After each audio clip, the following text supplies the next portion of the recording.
बार फिर से आपको बता दें, इस वक्त की सबसे बड़ी खबर यह आ रही है कि विदेश मंत्री सुषमा स्वराज पर ईडी आरोपी ललित मोदी की मदद का आरोप लगा है। सुषमा स्वराज पर आरोप है कि उन्होंने ललित मोदी को लंदन से पोर्चुगल जाने में मदद की।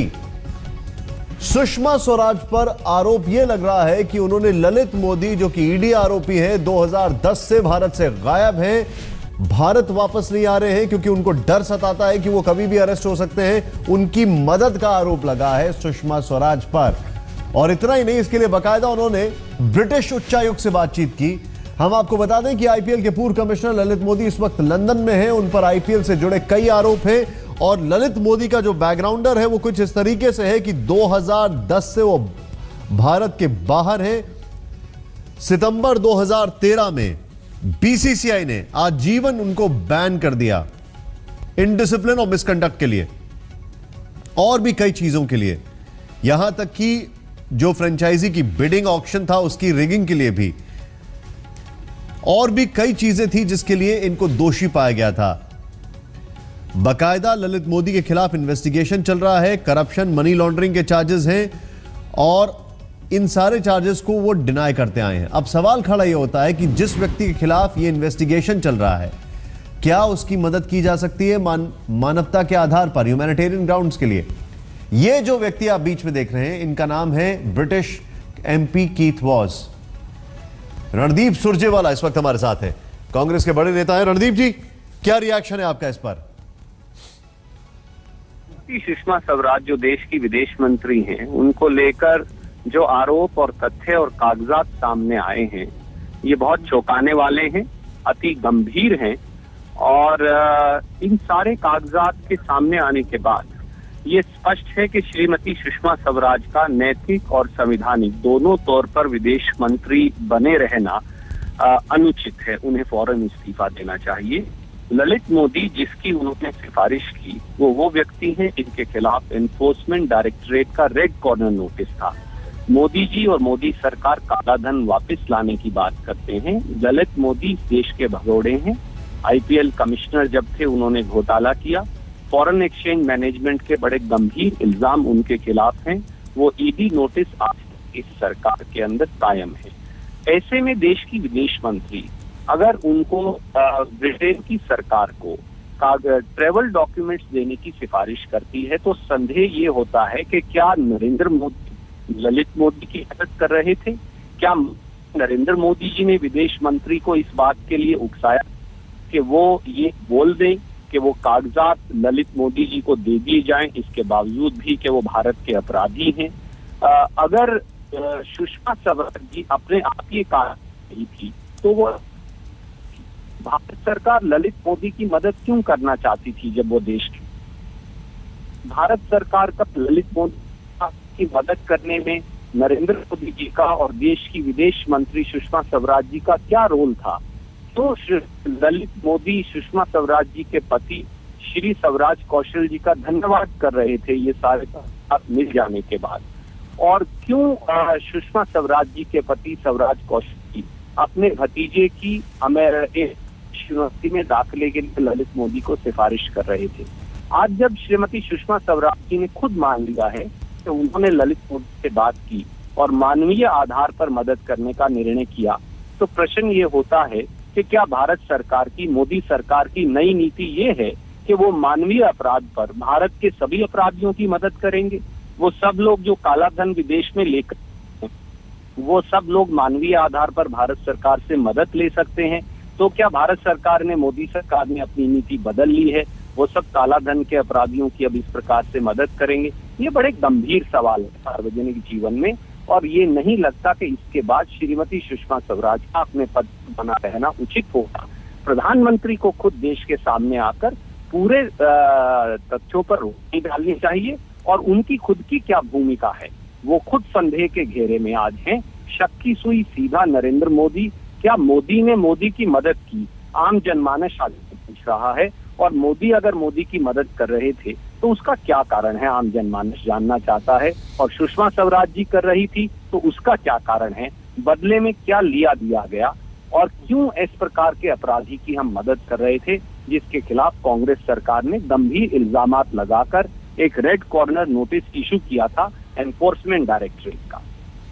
मैं आपसे एक चीज जानना चाहता हूं सुरजेवाला जी, ये तर्क देना कि हमने मानवता के आधार पर उस व्यक्ति की सिर्फ इतनी मदद की कि उसको एक देश से दूसरे देश जाने में हमने अपनी हाँ कर दी, क्या ये सही है या गलत है?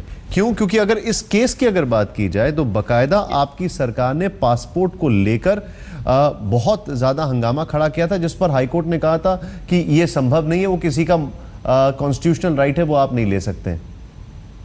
मेरा आपसे ये निवेदन होगा, कल को दाऊद इब्राहिम अगर मानवीय आधार पर या हफीज सईद मानवीय आधार पर इस प्रकार की यात्रा मांगे तो क्या भारत उसका समर्थन करेगा?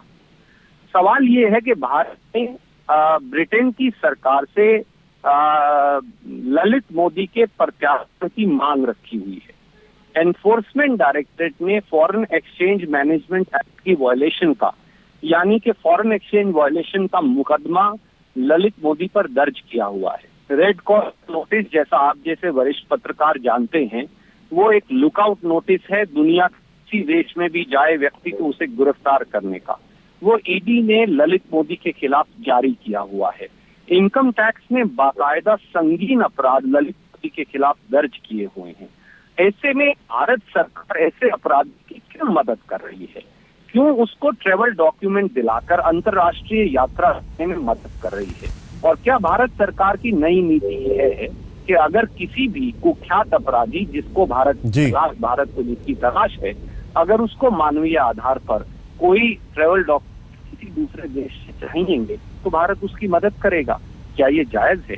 क्या ये हमारे राष्ट्र पॉइंट आपका जो पॉइंट है, इस पे थोड़ा सा और रिएक्शंस हम लेना चाहेंगे और लोगों से। रणदीप सुरजेवाला जी, बहुत बहुत शुक्रिया हमसे बातचीत करने के लिए आपका। लवीना इस वक्त हमारे साथ हैं, मौसमी सिंह हमारे साथ हैं। लवीना, पहले तो मैं इस पूरे केस पे थोड़ी क्लैरिटी चाहता हूं।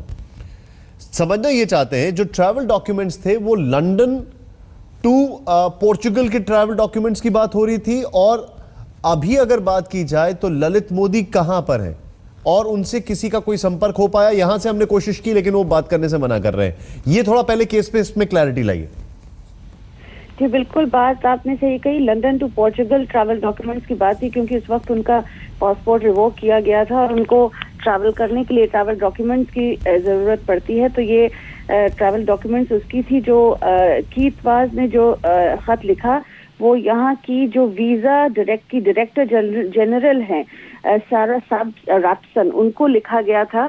और ये देखने की बात है कि सेलेक्ट कमेटी के चेयरमैन होने के नाते कीथ वाज इमिग्रेशन के जो भी इस तरह के मसले आते हैं पेचीदा, उनकी स्क्रूटनी करके इसी डायरेक्टर जनरल के जिस तरह के उन्होंने डिसीजंस लिए हैं उसको सिलेक्ट कमेटी देखती है, उसको खुद स्क्रूटनाइज करती है। और इसीलिए यहाँ के एमपीज ने, जो वहाँ के लेस्टर के भी एमपीज हैं, उन्होंने ये मुद्दा उठाया है कि इस लिहाज से सिलेक्ट कमेटी के चेयरमैन होने के बावजूद ये खत लिखना, जबकि उनका काम इस तरह के केसेस को स्क्रूटनाइज करना है और ये बताना है कि वीजा डिपार्टमेंट ने सही किया कि नहीं, ये एक कॉन्फ्लिक्ट ऑफ इंटरेस्ट का मसला है कीथ वाज के लिए।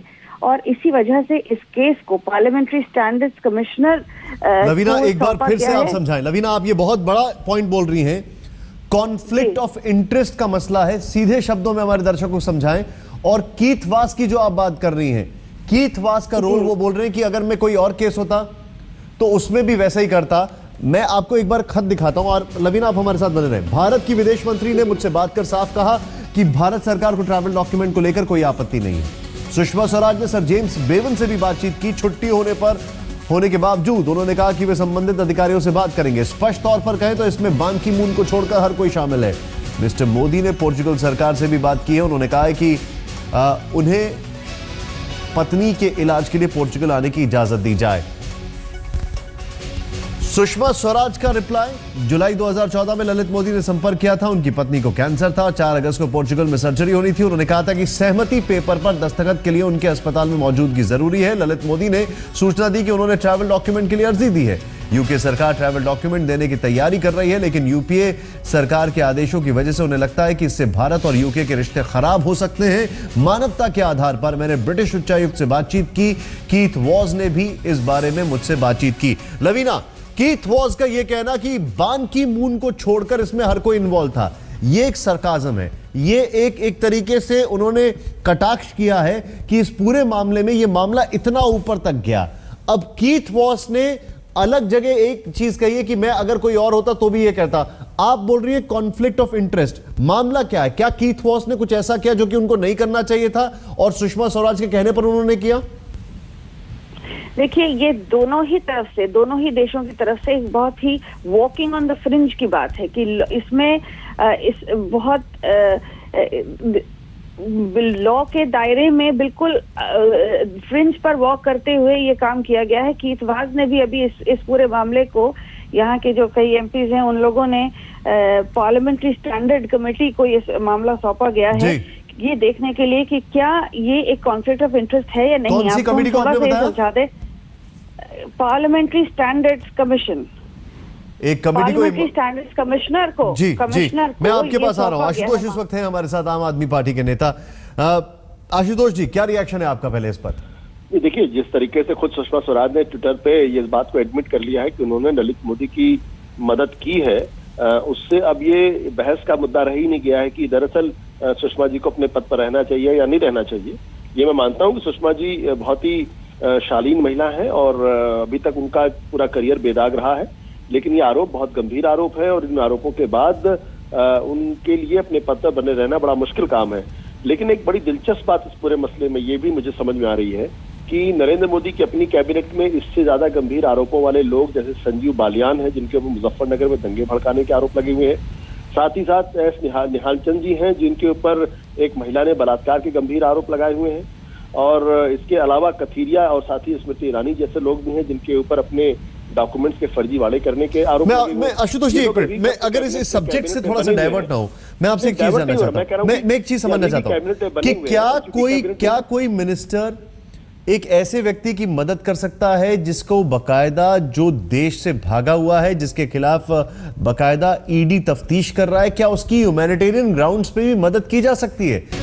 इस पूरे मामले पर आशुतोष भी हमारे साथ हैं। ये पूरा मामला जो है हम इसमें सवाल ये कर रहे हैं, बड़ा सवाल ये है कि क्या मानवता के आधार पर, ह्यूमैनिटेरियन ग्राउंड्स पर, क्या ऐसे व्यक्ति की मदद की जा सकती है जिसके खिलाफ रेड कॉर्नर नोटिस है? क्या ऐसे व्यक्ति की मदद की जा सकती है जिसके खिलाफ ईडी में केसेस चल रहे हैं, इन्फोर्समेंट डायरेक्टोरेट में, जिसके ऊपर मनी लॉन्ड्रिंग का केस चल रहा है, जो इस देश से 2010 से भागा हुआ और वापस नहीं आ रहा है? क्या उसकी मदद की जा सकती है ह्यूमैनिटेरियन ग्राउंड्स पर? यह अपने आप में एक बहुत बड़ा सवाल है। सुषमा जी ने इस बात को माना है कि उन्होंने बात की क्योंकि इनकी पत्नी के लिए उस वक्त वो बहुत जरूरी था, पोर्चुगल में उनकी सर्जरी थी, लेकिन क्या ह्यूमैनिटेरियन ग्राउंड्स पर ऐसे व्यक्ति की मदद की जा सकती है? इस मामले में कांग्रेस नेता राशिद अल्वी से बातचीत की आज तक संवाददाता कुमार विक्रांत ने, क्या कहते हैं वो आइए देखते हैं। कांग्रेस अपने रिएक्शन दे रही है क्योंकि अगर इस पूरे मामले की बात की जाए तो जब यूपीए की सरकार थी तभी यह फैसला आया था, तभी बीसीसीआई ने उसी जमाने में कहा था कि इनके ऊपर आजीवन प्रतिबंध लगा दिया जाए। अब क्या कह रहे हैं कांग्रेस, आइए देखते हैं। विदेश मंत्री सुषमा स्वराज ने ललित मोदी की मदद की थी। इस मामले को लेकर राजनीतिक गलियारों में हंगामा बरपा है। हमारे साथ बातचीत करने के लिए हैं कांग्रेस के वरिष्ठ नेता राशिद अल्वी साहब। अल्वी साहब, क्या कहेंगे इस पूरे विवाद पर? देखिए, मैं कहूँगा कि ये खबर अभी अभी सामने आई है, बहुत चिंता का विषय है। सुषमा स्वराज भारतीय जनता पार्टी की बहुत सीनियर लीडर हैं, इस वक्त फॉरेन मिनिस्टर हैं, और उन्होंने अगर एक ऐसे आदमी की मदद की है जिस आदमी के खिलाफ क्रिमिनल केसेस हैं, तो ये दुर्भाग्यपूर्ण भी है और चिंताजनक भी है कि ऐसा उन्होंने क्यों किया है। और इन हालात के अंदर जब तक तस्वीर साफ नहीं होती है, उन्हें मंत्री बने रहने का कोई हक नहीं है। लेकिन सर, सुषमा कहना है कि एक मानवता के ग्राउंड पर उन्होंने ऐसा किया। अगर ऐसे लोग जिनके खिलाफ क्रिमिनल केसेस पेंडिंग हैं, उनके साथ इंसानियत और मानवता का सलूक शुरू कर दिया जाएगा तो बहुत दुश्वारी खड़ी हो जाएगी। अशोक सिंघल इस वक्त हमारे सहयोगी हमारे साथ मौजूद हैं। अशोक, सुषमा स्वराज ये कह रही हैं कि मानवता के आधार पर मदद की है, लेकिन क्या एक ऐसे व्यक्ति की मानवता के आधार पर भी मदद की जा सकती है, और वो भी इस लेवल पर कि देश की विदेश मंत्री मदद कर रही हैं? देखिए, सुषमा स्वराज का तो यही कहना है कि इन्होंने मानवता के नाते उनकी मदद की है। मोदी ने कहा कि उनकी वाइफ की तबीयत ठीक नहीं है, इसलिए उनको जाना है, वहाँ पे साइकिल होता है इलाज के वक्त। लेकिन सुषमा स्वराज से बात करने की कोशिश हम लोग लगातार कर रहे हैं, वो मौजूद है, करते नहीं प्रेस कॉन्फ्रेंस राजनाथ सिंह की उसको भी कैंसिल कर दिया गया है, क्योंकि तमाम सवाल सुषमा स्वराज से रिलेटेड ही रहेंगे प्रेस कॉन्फ्रेंस में। इसलिए बीजेपी एक लाइन तय करेगी कि कैसे इस पूरे मुद्दे पर बात करनी होगी, क्योंकि सुषमा स्वराज ने ट्वीट जरूर किया, लेकिन अभी तक कैमरे बहुत संक्षेप में, क्या पार्टी इस खबर पर बैकफुट पर है? हेलो, क्या पार्टी इस खबर पर बैकफुट पर है? बिल्कुल बैकफुट पे तो कहीं ना कहीं है जरूर, क्योंकि विपक्ष के हमले भी शुरू हो गए हैं इस पूरे मुद्दे को लेकर के, और जवाब मांगा है विपक्ष ने और इस्तीफे की मांग की है। लेकिन सवाल यह है सबसे बड़ा, सुषमा स्वराज क्या मीडिया के सामने एक ट्वीट तो जरूर किया है, क्या वो कैमरा पे बात करेगी, क्या मीडिया से बात करेगी, और पार्टी ने अभी तय नहीं किया है कि वो इस मुद्दे पे क्या लाइन लेगी और किस ढंग से सामने आएगी। 1 बजे की प्रेस कॉन्फ्रेंस उन्होंने कैंसिल कर दिया है इससे बचने के लिए, लेकिन पार्टी को जरूर शुक्रिया जवाब अशोक देना जी, पड़ेगा। शुक्रिया, बहुत बहुत शुक्रिया इस जानकारी के लिए। 1 बजे की बीजेपी की प्रेस कॉन्फ्रेंस कैंसिल हो गई है, कांग्रेस ने इस्तीफा मांगा है। सुषमा जी कहती है मानवता के आधार पर मदद की थी। सवाल जस का तस है कि क्या मदद की जा सकती है ऐसे व्यक्ति की मानवता के आधार पर भी।